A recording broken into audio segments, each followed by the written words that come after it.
بڑا گناہ معاشرے میں ہو رہا ہے لیکن جس گناہ کی طرف بندے کی توجہ نہیں ہے. قرآن میں آتا ہے قل انما انا بشر مثلکم یوحی الی، میں وہ بشر ہوں جس پر وحی پروردگار عالم نازل آتی ہے. الہکم الہ واحد، اے مسلمان یاد رکھنا تمہارا خدا ایک ہے. فمن کان یرجو لقاء ربہ، جو انسان چاہتا ہے کہ ملاقات خدا کے لیے جائے، جو انسان چاہتا ہے پروردگار عالم سے ملاقات کر، فلیعمل عملا صالحا، پھر اس انسان کے لیے ضروری ہے کہ وہ عمل صالح انجام دے. ولا یشرک بعبادی احدا، عمل صالح انجام دے. اور صرف عمل صالح نہیں، مجلس میں آ رہے ہو یہ عمل صالح ہے، حسین کا ذکر کر رہے ہو عمل صالح ہے، عزاداری کر رہے ہو یہ عمل صالح ہے، کسی غریب کی مدد کر رہے ہو یہ عمل صالح ہے، روزہ رکھ رہے ہو یہ عمل صالح ہے. یہ سارے اعمال صالح، مجلس سن رہے ہو مجلس پر عمل صالح ہے. لیکن اس عمل صالح کے ساتھ اے بندہ خدا شرک نہ کرنا، کسی کو اللہ کے ساتھ شریک نہ کرنا.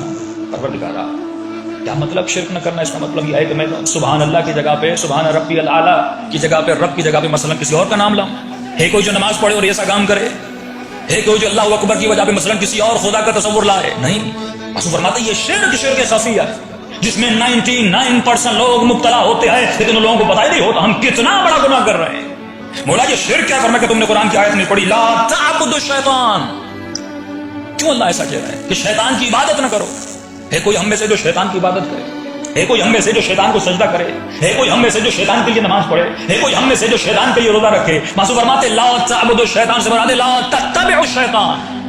اگر تو اتباع شیطان میں آئے گویا تو عبادت شیطان میں آئے. عبادت کس کی جاتی ہے؟ جس کی عبادت کی جاتی ہے اسی کی اتباع کی جاتی ہے، جس کی عبادت کی جاتی ہے اسی کی اطاعت کی جاتی ہے. اگر تو خدا کی عبادت کر رہا ہے لیکن اطاعت تو شیطان کی کر رہا ہے تو عبادت بھی شیطان کی کر رہا ہے. یہ کھوکھلے سجدے یہ کس کے لیے ہیں؟ یہ ہوا و ہوا سے نفس کے لیے ہیں. لیکن تجھے یہ دیکھنا ہے 24 آورز تمہاری زندگی کا جو لائف اسٹائل ہے وہ کس کے لیے ہے؟ پروردگار عالم کے لیے ہے یا شیطان کے لیے ہے؟ تمہاری سوچ، کیا تم نے اس سوچ سے براعت کی ہے جو شیطانی سوچ تھی؟ اب اتباع تمہاری کس پر ہے؟ اب آواز آتی ہے کہ میں کس کی اتباع کرتا ہوں. اب معاشرے میں چلے جائیے. ویسٹرن معاشرہ کہتا ہے مال جمع کرو، حسین کہتا ہے کہ مال کو اللہ کی راہ میں دو. فرق دیکھ رہے ہو دونوں سوچوں کا؟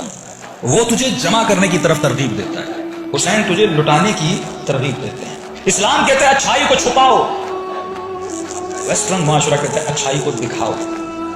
کسی غریب کو کچھ دے رہے ہو فیس بک پہ چڑھا دو، کسی کی مدد کر رہے ہو فیس بک پہ دکھا دو. وہ تجھے دکھانے کی ترغیب دیتا ہے، اسلام تجھے چھپانے کی ترغیب دیتا ہے. اسلام مال لے کر اور غریبوں میں تقسیم کرنے کی ترغیب دیتا ہے، وہ تجھے مال کو جمع کرنے کی ترغیب دیتا ہے. اسلام قرآن میں آواز آتی ہے من یقرض اللہ قرضا حسنا، اسلام تجھے قرضہ دینے کی ترغیب دیتا ہے کہ کسی مومن کو قرضہ دینا مستحب ہے، استحباب ہے، لیکن قرضہ لینا مکروہ ہے. اسلام میں قرضہ لینا مکروہ ہے لیکن دینا مستحب ہے. لیکن وہاں پہ کیا ہے؟ وہ سنت الہی نہیں ہے. وہ اگر کسی کو قرضہ دیتے ہیں تو 10 چیک ساتھ میں لیتے ہیں. ٹوٹلی یہ معاشرہ تضاد میں ہے. ویسٹرن معاشرے کی روح اسلام سے نہیں ملتی. وہ معاشرہ جو انسان کو تباہی کی طرف لے کر جاتا ہے، ہم اسی معاشرے میں. اب معاشرہ اور اللہ کا سسٹم یہ تھا کہ عالم محضر خداست، یہ عالم اللہ کا محضر ہے، بدر محضر خدا اور اللہ کے محضر میں گناہ نہ کرو. یہ الہی قانون تھا. ایک ایسا انسان جو اللہ کے محضر کو محسوس کرے، حضور خدا کو محسوس کرے اپنے پورے وجود سے، اور اللہ کے حضور کو سمجھ کر گناہ نہ کرے. لیکن اس کا معاشرہ ایسا نہیں ہے. وہ بھی لوگوں کو کچھ برائیوں سے روکتا ہے لیکن اس معاشرے کی بنیاد قانون ہے. مثلا آپ کے پاکستان میں قانون بہت ہے نا، لیکن عمل ہے؟ عمل نہیں.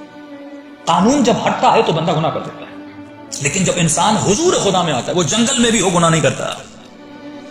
اسے پولیس کا ڈر نہیں ہوتا، اسے محضر خدا کا ڈر ہوتا ہے. کہ امام نے فرمایا شیعہ کی نشانی ہے وہ جیسا جلا میں ہوتا ہے، یعنی جیسا جلوت میں ہوتا ہے ویسا خلوت میں ہوتا ہے.